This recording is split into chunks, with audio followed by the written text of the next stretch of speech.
I was recently in Ghana and had a lot of conversations with people about cocoa, because obviously Ghana is a huge cocoa supplier.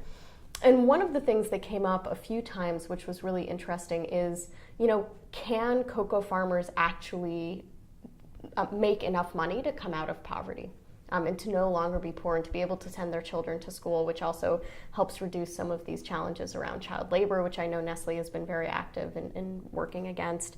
And so I'm curious, what your answer to that question is. Are there things that can be done that can lift these farmers out of poverty?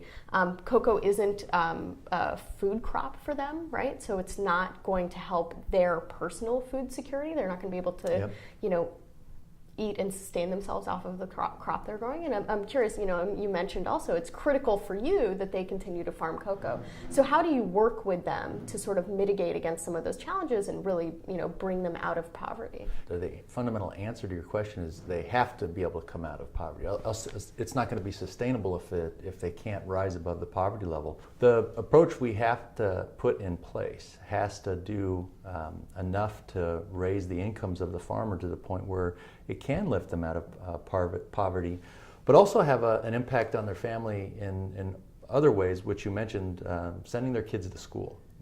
Nestle has a strict policy. We do not want children's labor in the supply chain for the ingredients that we source.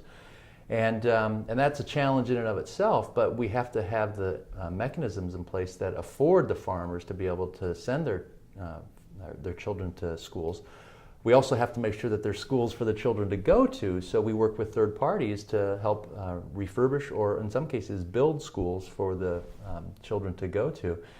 And the other fundamental training and techniques that we bring for a cocoa farmer to grow and harvest cocoa can also be applied to crops that they can benefit from in their own food supply. So the mechanisms are far-reaching again and really do have to have an impact, otherwise this isn't a sustainable business model. And where we really see that we can have an impact is in markets like Africa.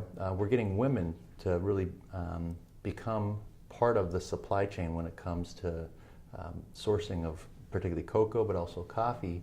And it is a challenge because you don't have the infrastructure. And a lot of times you're using mobile technologies to communicate information, training tips, but it also doesn't stop there, because in some cases, they don't have irrigation. And how do you educate to not only irrigate your fields, but then where's your source of water coming from? So in many cases, we would need to come in and help them establish a well for the community that the farmers could use in their farms. Ultimately, we want these farmers as well as the communities to benefit from being a part of the supply chain in whatever commodity that they're producing.